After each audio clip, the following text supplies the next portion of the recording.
Winston's been on the mark to this point. He has. He's one of the better throwers in the NFL. When you give him time like he's had here so far today, he is going to put it right on target. To Ebron. He's in the clear.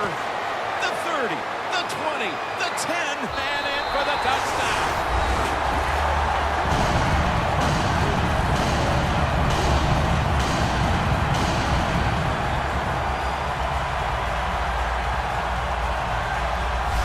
Like a hustle, bad tackle, you name it. They allowed the short throw and catch to go all the way down the field for a score.